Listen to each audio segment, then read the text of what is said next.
Friends, this is Rakesh Chaudhary.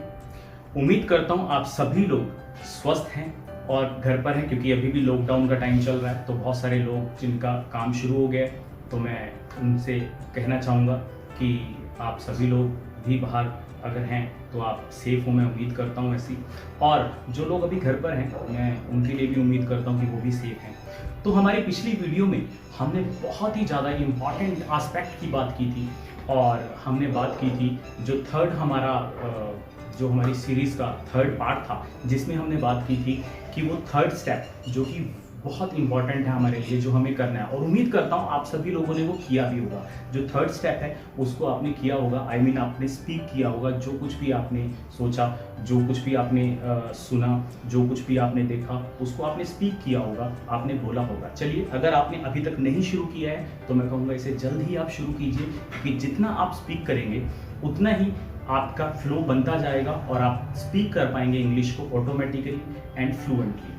आज का जो वीडियो है वो भी हमारा कुछ इसी से रिलेटेड ही है। आज के वीडियो में भी मैं आपको कुछ ऐसा बताने वाला हूं जिससे कि आप अपनी स्पीकिंग को और इम्प्रूव कर सकते हैं और अपने फ्लो को और बना सकते हैं, और आप अपनी इंग्लिश को और ज़्यादा इम्प्रूव कर सकते हैं, उसे एक धारा प्रवाह में बोल सकते हैं, फ्लुएंटली बोल सकते हैं, अगर आप उस चीज़ को ध्यान में रखें। मैं उन्हें वैसे कोऑर्डिनेशंस बोलता हूँ। 3 कोऑर्डिनेशंस हैं जो हम अगर ध्यान में रखें तो हम बहुत ज़्यादा अच्छे से बोल सकते हैं, और अगर हम उनके बारे में थोड़ा समझें डीपली, तो आज मैं वही समझाने वाला हूँ वो क्या 3 कोऑर्डिनेशंस हैं और उन कोऑर्डिनेशंस में हम कैसे हैं, मीन्स हमारी उन कोऑर्डिनेशंस के अंदर हमारी पकड़ कैसी है। तो सबसे पहला जो कोऑर्डिनेशन है, मीन्स कनेक्शन है, वो है हमारा ईयर टू माइंड। देखिए, हमारी वैसे भी जितने भी हम एक्शंस पूरे दिन में करते हैं, ज़्यादातर एक्शंस जो हैं वो कहीं ना कहीं कंट्रोल होते हैं हमारे माइंड से। मतलब जितने भी एक्शंस हम करते हैं, हमारा माइंड कहीं ना कहीं कमांड हमें देता है, माइंड से कमांड निकलती है तो जाकर हम वो एक्शंस को करते हैं।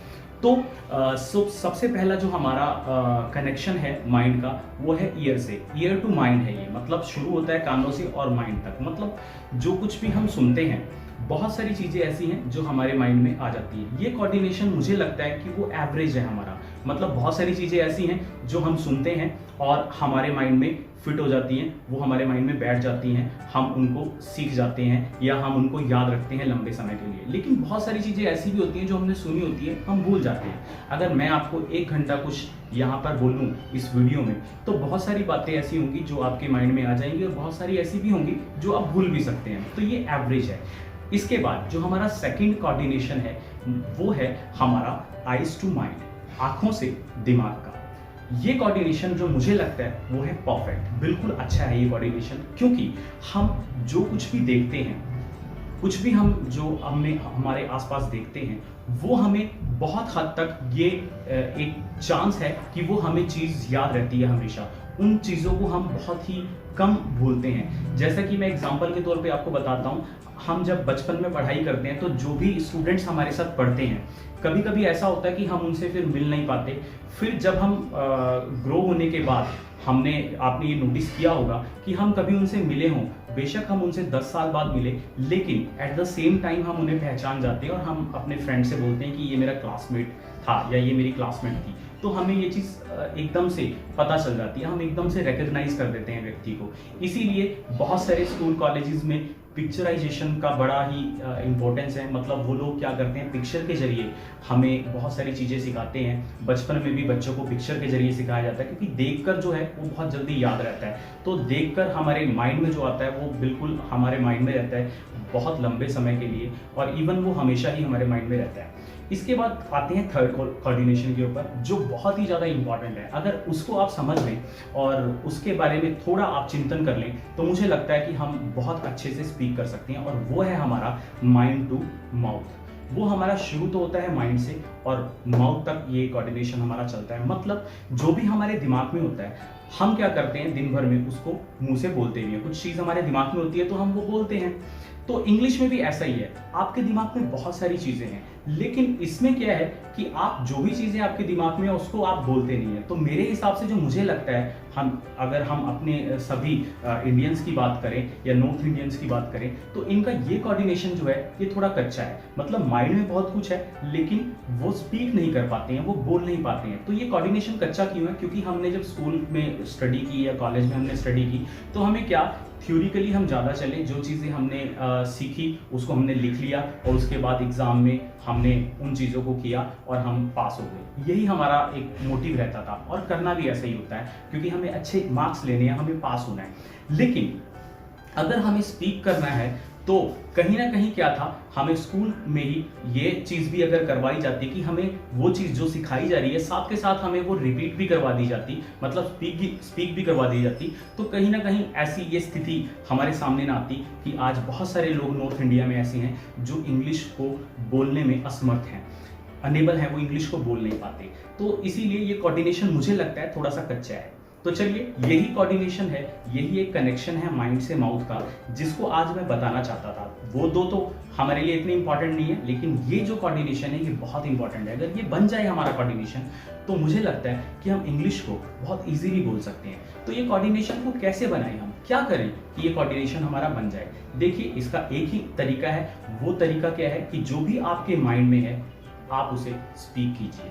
अब ये नहीं मुझे मालूम कि वो माइंड में आपके ठीक है या गलत है, वेदर इट इज रॉन्ग और राइट। आपको क्या करना है? बोलना है, आपको स्पीक करना है। जितना आप स्पीक करते हो उतना आपको इसका फायदा मिलने वाला है, क्योंकि कहीं ना कहीं ये आपका कोऑर्डिनेशन पक्का हो रहा है। तो मुझे हमेशा, मैं यही चीज़ अपने इंस्टीट्यूट में भी जब मैं पढ़ाता हूँ तो मैं स्टूडेंट से यही चीज़ कहता हूँ कि आप जितना भी हो सके बोलिए, उससे आपका फ्लो भी बनेगा, उससे आप जो चाहते हैं फ्लुएंट वे में बोलना वो आप बोल पाएंगे, उससे आप कहीं ना कहीं वो चीज़ों को स्पीक करके आपकी नॉलेज और भी इंक्रीज होती रहेगी। तो ये जो काम है स्पीक का ही करना है। और इसी वजह से मुझे एक बात भी याद आ रही है जो मैं आपसे शेयर करना चाहता हूँ। एक बहुत अच्छा थॉट है कि वो मैं आपको बताना चाहता हूँ।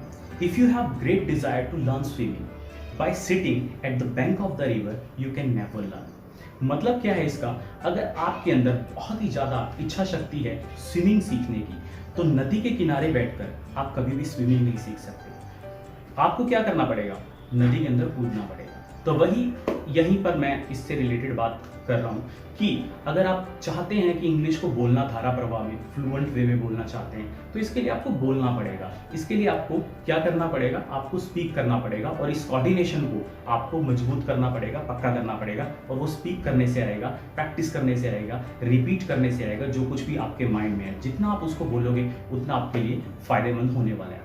उम्मीद करता हूँ आपको इस वीडियो से कुछ ना कुछ सीखने को ज़रूर मिला होगा, और मैं कोशिश करूँगा नेक्स्ट वीडियो में कुछ और आपके लिए इस बारे में बताऊं आपको कि कैसे आप और स्पीक कर सकते हैं। और भी बहुत सारे टॉपिक्स हैं जो मेरे आने वाली वीडियोस में मैं आपको बताने वाला हूं।